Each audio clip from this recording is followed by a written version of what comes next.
Thank you so much for being part of this Remarkable Insights podcast, Matt. Really, really thrilled to have you here.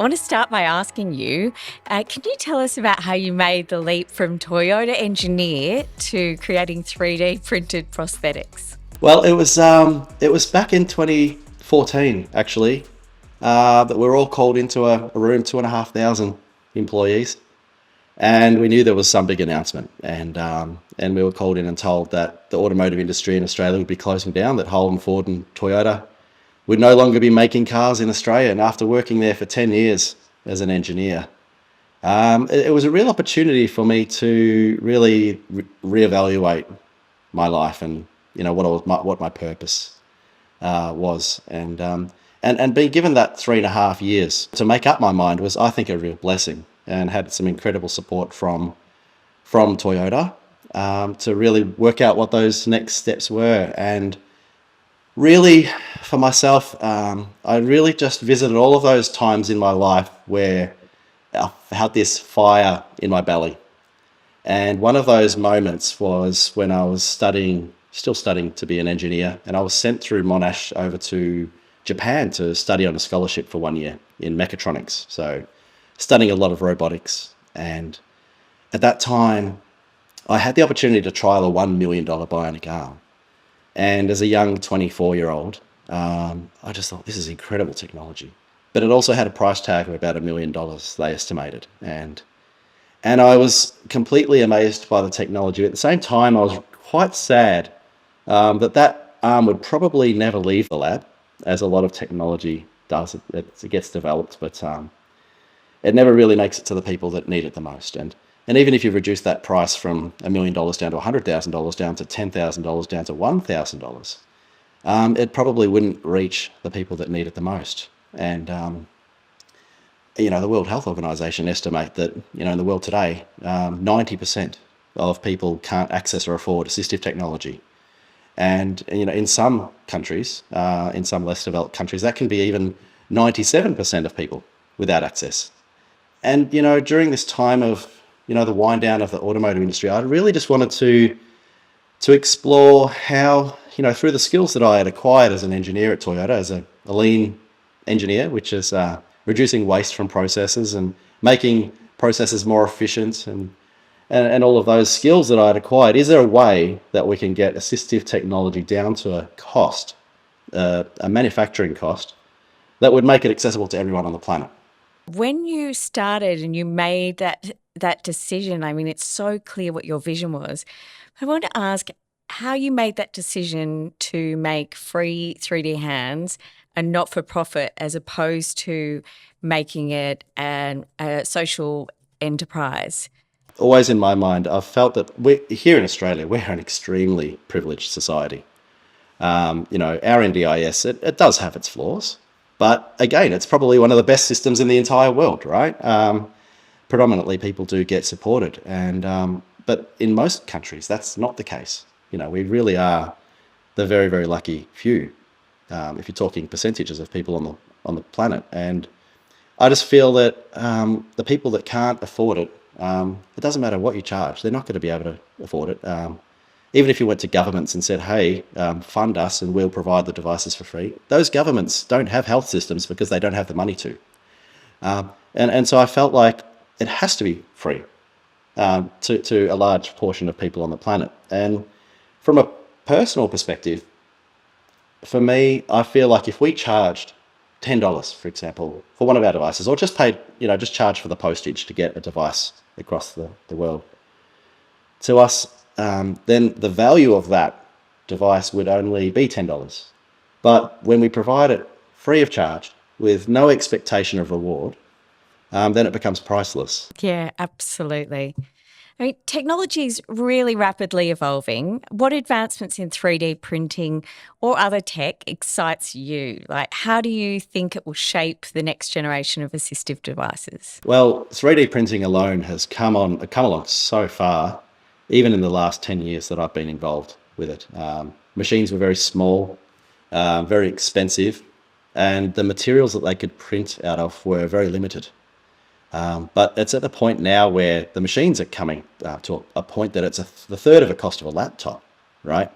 They're super fast. They're four or five times faster than the printers that were around even 3 or 4 years ago.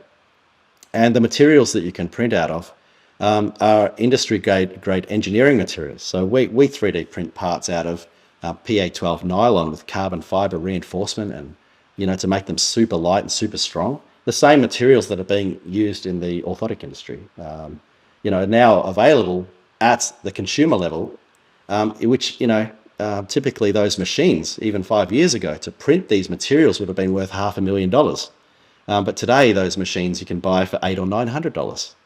So it's a very exciting space, and with the AI integration into those machines as well, to reduce the level of defects and improve quality.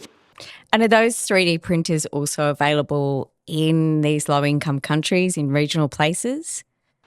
Yes, and even if they're not, 3D printers themselves are very, very simple machines. There's a hospital in Thailand that are making our devices for a leprosy colony. And they actually built their own 3D printers out of aluminium extrusion. The advancement in 3D printing is not from a mechanical perspective, it's from a software point of view.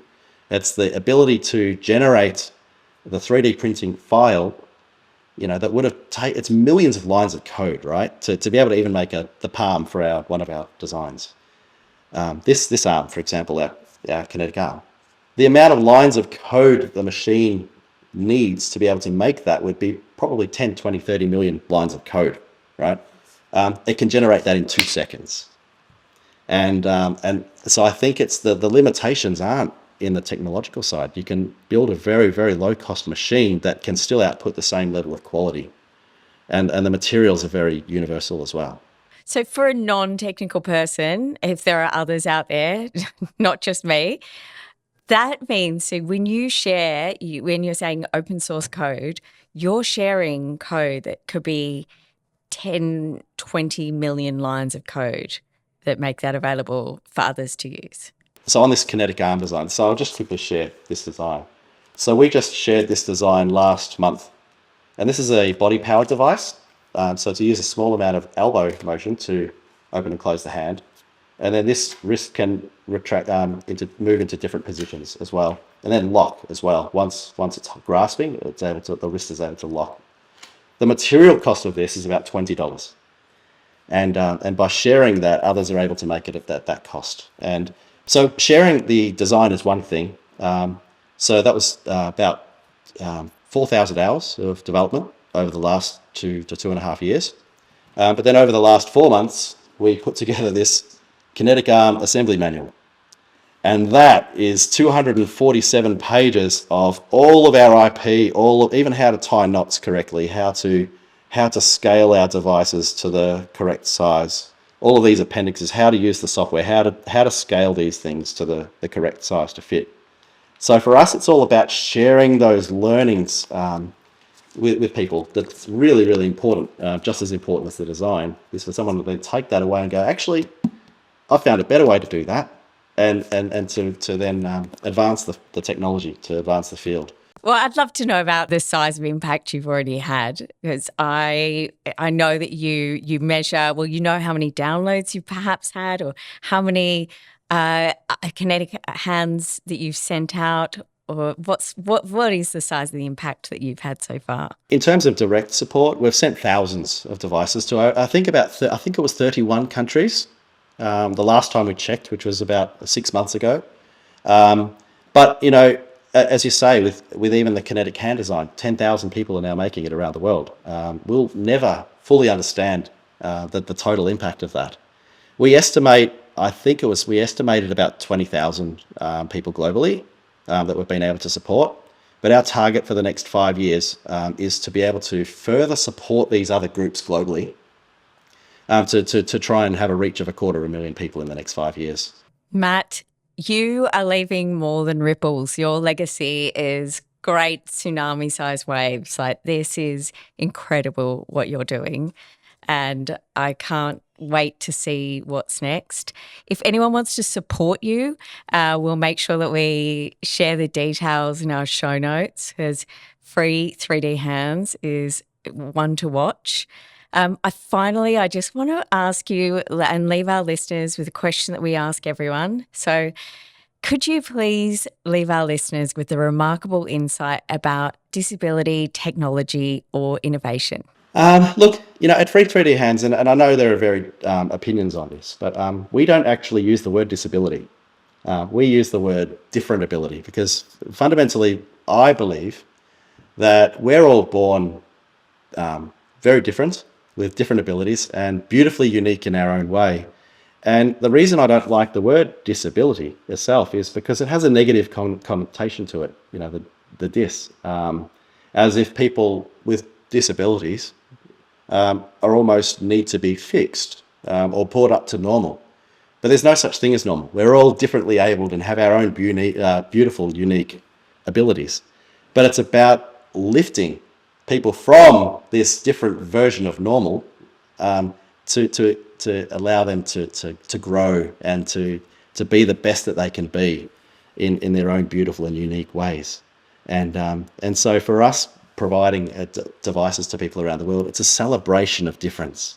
And if there's anybody out there who are able to support our research and development and help us to continue growing this vision, it would be much appreciated in helping in any way that they can.